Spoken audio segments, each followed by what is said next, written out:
Welcome to F major added second chord. Last episode of this winter. Tomorrow will be spring. But with the winter we've had, it's going to be ridiculous. I'm out of Chicago right now. I'm in Ohio. I'm back at home for spring break. I'm enjoying being back at home. I'm recording this episode standing up for once. Welcome, change of pace. What are we going to talk about? I had a rough plan this week. Farms. Right, farms. Don't ask me why we're talking about farms. I don't think about farms that often. And I know this may come as a surprise to some of you. And I don't know why it would be surprising, but that's what it is. I don't think about farms.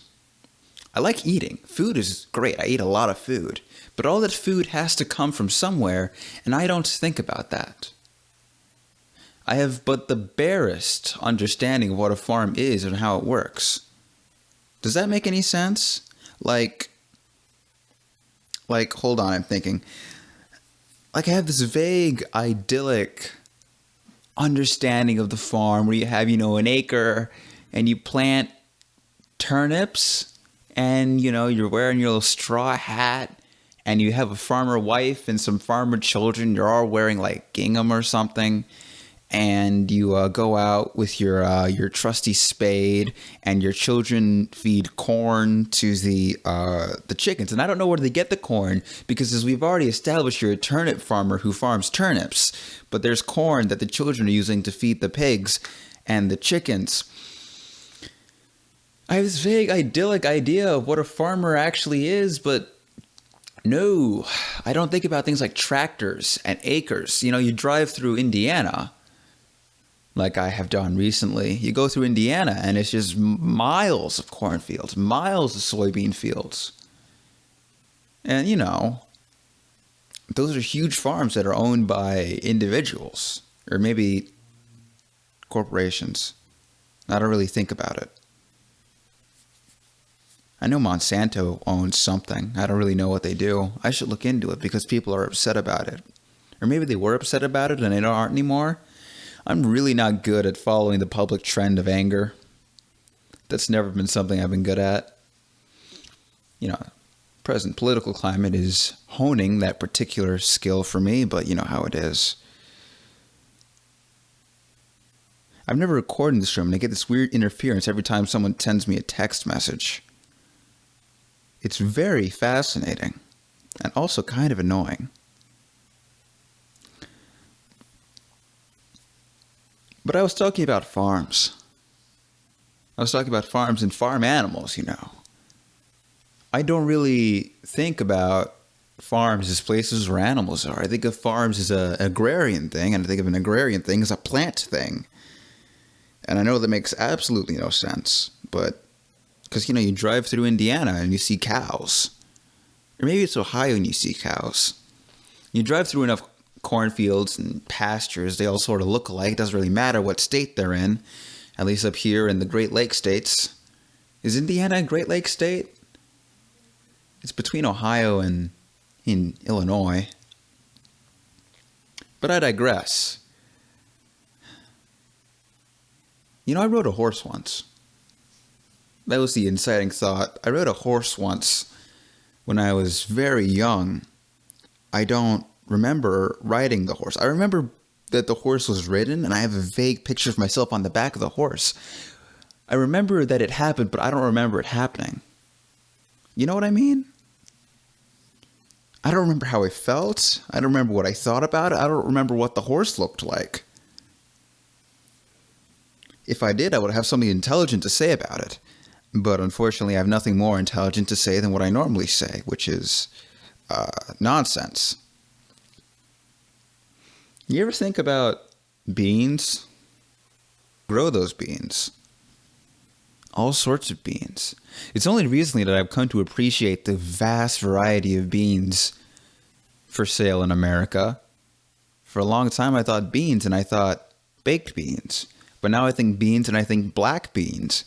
Because one of the dining halls at at my college has a taco bar, and I put beans in my tacos. I've never put beans in my tacos before, but they were there and they were looking at me, and I thought, why not? Somebody grew those beans. Somebody with a large farm grew those beans. I used to think that farms were tiny, you know? But no, farms are enormous. They're really big. That's why you have tractors. You got tractors, and that's why you have to have the planes fly over with the pesticide. I mean, if it was, 400 meters in any direction, you could just, stroll on through with a bucket and a pail, and maybe a scoop, like kitty litter. That's not how kitty litter works. I've never had a cat either. I'm not experienced with animals. I don't understand what makes them tick. Do farm animals know that they live on a farm? That is one of the most ridiculous questions I have posited within the last 3 weeks. Of course, farm animals don't know they're on a farm. Where else would they be? What else do they know? They've been on the farm the whole time. They never leave the farm, except maybe, you get your prize pig, and your prize pig goes out. There's an entire culture of farming that includes, prize pigs and pies and cobblers and butter churning that I don't think about, that I am completely unaware of.